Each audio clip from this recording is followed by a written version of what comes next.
Hola Antonio, yo hoy te voy a hablar del sistema colonial. Entonces, ¿por qué se dio este sistema colonial, este estado colonial al principio?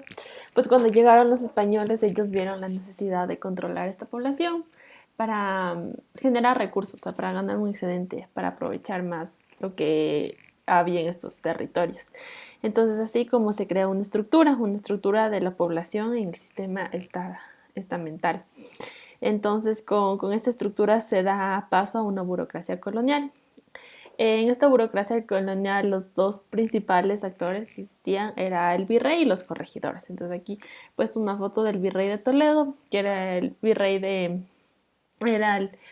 virreinato del Perú, el cual, o sea, se le conoce como el más destacado porque ayudó como a organizar bien el virreinato del Perú, pero pese a esto, o sea, él también instituyó la mita, entonces como que sí fue bastante cruel con los indígenas.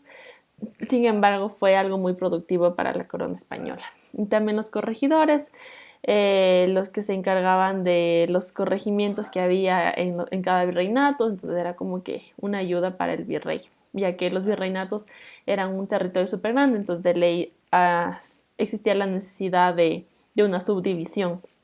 Entonces esta burocracia colonial al principio era dirigida mayormente por personas españolas o peninsulares. Y debido a esto es que se deja a un lado a la población indígena. Entonces, que es como que solo la población blanca que venía de España eran los que controlaban y podían explotar a las personas mediante este poder, o sea, como que esta burocracia. Entonces, ¿qué problema existía en esto? El problema era que toda la estructura principal se encontraba al otro lado del Atlántico, como es el Consejo de Indias, y la corona misma se encontraba al otro lado del Atlántico, por eso se da estos virreinatos. Pero debido a que, como ya lo expliqué antes, estos estaban ocupados mayormente por gente blanca, existió un, un reclamo por parte de la población que ya era criolla y que ya eran mestizos, mayormente criollos. Entonces se empieza a dar la venta de puestos. Entonces, con esta venta de puestos, las personas criollas empiezan a poder acceder a este tipo a estos puestos. Entonces, esto es algo como que se considera un poco mejor para los indígenas, pero no tanto, solo que ya empieza a haber como que un más flujo en estos puestos.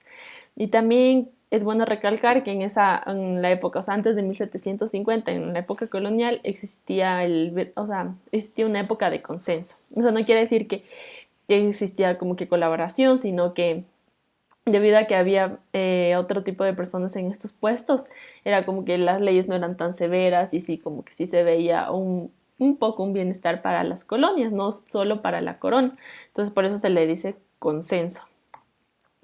Pese a esto, se da la caída del Estado colonial. Esta caída se da debido a que en 1750 llega la familia Borbón a la corona española. Entonces, con esto dan las reformas borbónicas.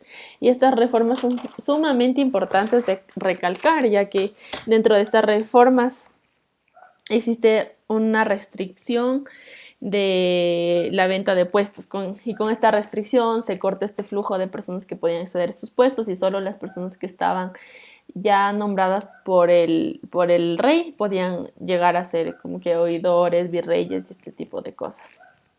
Se da la reducción del nombramiento de los criollos, tanto en la iglesia como en el Estado. Entonces, como ya dije antes, solo las personas como que en las que el rey confiaba podían acceder a estos puestos. Entonces esto como que corta totalmente todos los beneficios que tenían las personas, o sea, los nativos de aquí y las personas que ya se radicaban aquí, sino que todo lo que lucraban se iba a la corona.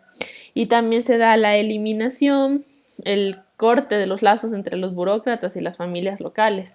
Era como que, digamos, en esa época no sé, el virrey era amigo de una familia súper importante aquí y le regalaba tierras, haciendas y ese tipo de cosas. Entonces, eso se elimina, se descarta todo eso porque a la final lo que estos lazos estaban haciendo era cortando como que las riquezas para la corona y la corona española de verdad necesitaba en esa época todo este dinero. Entonces se modifica este carácter colonial y lo más importante son estas reformas borbónicas y con eso se da esta caída del Estado colonial y posteriormente se darán muchas revueltas que darán paso a la independencia. Entonces esto es lo que corresponde al sistema colonial. Gracias.